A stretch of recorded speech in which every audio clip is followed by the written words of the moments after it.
And Prime Minister Mark Carney posted on social media about the anti-Semitic terror attack, saying that, quote, Canada stands with the people of Australia and Jewish people everywhere in sorrow. CTV News has reached out to Global Affairs Canada to ask if any Canadians were involved, but we have not heard back. Joining us now to discuss is Bernie Farber, former CEO of the Canadian Jewish Congress and founding chair emeritus of the Canadian Anti-Hate Network. Thank you for joining us this morning. Thank you, Lauren, for having me. So, a really horrifying incident, to say the least. What were your first thoughts when you heard the news?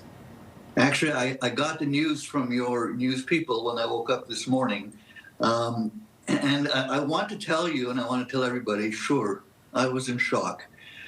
But the sad thing is that this type of thing seems to be happening time and time again to our community.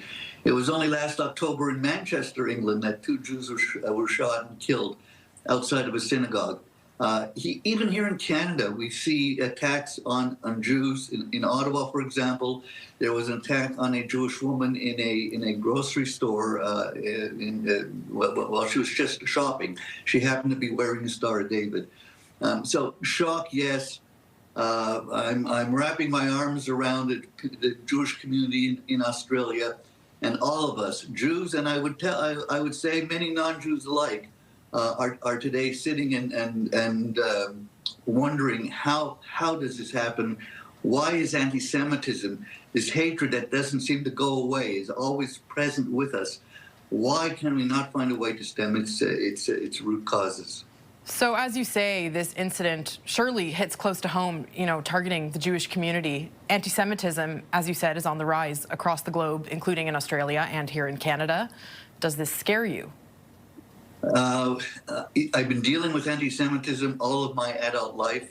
As the head of the Canadian Jewish Congress not all that long ago, and as the chair emeritus of the Canadian Anti-Hate Network, anti-Semitism has sadly become part of our lives.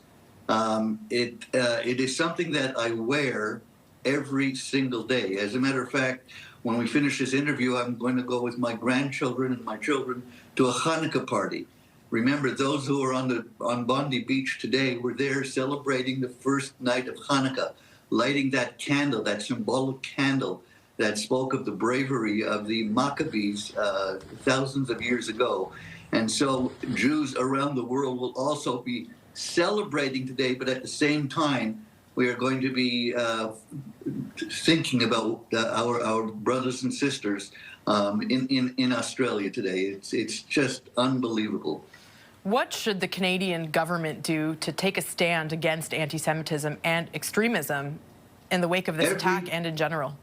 Lauren, every time that there is an attack, everyone, politicians, everybody has to stand up and loudly condemn it. I have to say that police authorities here in this country have been quick to respond, but there have been some politicians that have not. We have to let people know that anti-Semitism, that hatred, that this kind of violence is absolutely not acceptable. And as Jews, we stand strong. They come for us all the time, but we stand strong. Like the Maccabees of 1,000 years ago, whose deeds that we are celebrating today, Jews will stand strong, but we want the rest of the world to stand with us. All right, wishing you a happy and peaceful Hanukkah. Thank you so much, Bernie. That's Bernie Farber, former CEO of the Canadian Jewish Congress and founding chair emeritus of the Canadian Anti-Hate Network.